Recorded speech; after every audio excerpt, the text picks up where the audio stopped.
Disgraced FBI agents Peter Strzok and Lisa Page back in the news.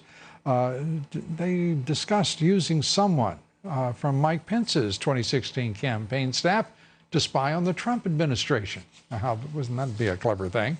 A footnote in the Inspector General Horowitz's report reads, quote, "We identified text messages between Strzok and Lisa Page from November 2016, suggesting the FBI may have considered using a connection between a then member of Pence's staff and an FBI employee in some manner to further the Crossfire hurricane investigation."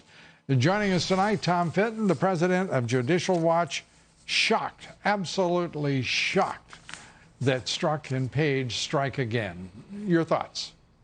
Oh, there's no evidence of political bias, though, Lou. Can't you tell? It says it right there in the report. No evidence. You know, you've got, we just had new emails between Page and Strzok showing they helped write the opening document for Crossfire Hurricane, the illicit spy operation of President Trump.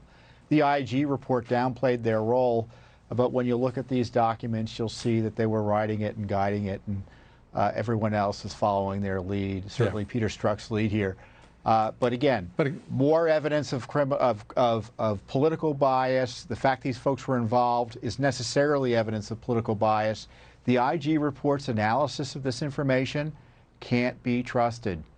Well, and, you know, it's important to remember, too, John Durham, the U.S. Attorney for Connecticut, that the Attorney General has assigned to the investigation of the investigators, has made it clear that they do not trust the Inspector General's report, and we can take what solace we can to fuel our patience further. Let me ask you, Tom, the Attorney General going after sanctuary cities, actually suing. I don't know why he didn't take on New York at the same time, but going after sanctuaries, cities and counties, your judgment on the import of that? Well, it's big news. He's filed 3 lawsuits, one against New Jersey, Washington State, and California. California doesn't want the feds to be able to detain any illegal immigrants, practically speaking, in the entire state. They've outlawed private prisons, which have been in existence for a long time now, certainly under the Obama administration. Just, you know, just complete lawlessness in terms of its attack on the federal. It's hard to come up with any other thing, any other outrageous lawlessness in terms of standing in the way of the rule of law. You really have to go back to the segregationist South, where you had the states in open rebellion against federal law. That's how bad this is. And on top of that, you've got the Attorney General, thankfully, talking about putting in jail potentially those sanctuary politicians who are aiding and abetting criminal illegal aliens. Well, do you believe that he is sincere in that?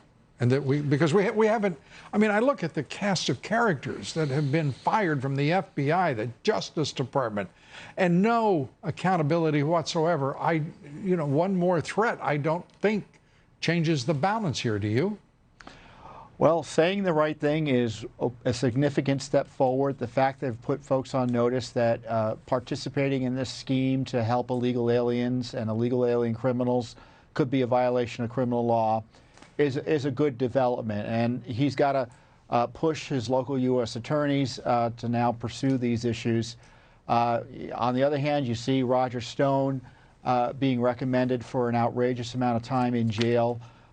So Barr's got a lot of cleaning up to do in the Justice Department, because you've got elements of the Justice Department that continue to thumb their nose at the President of the United States. I don't see how you read this outrageous sentence recommendation as anything other than a brush off of the President after his impeachment victory. And with that, Tom, thank you very much. As always, we appreciate it. Tom Fitton, welcome. President of Judicial Watch.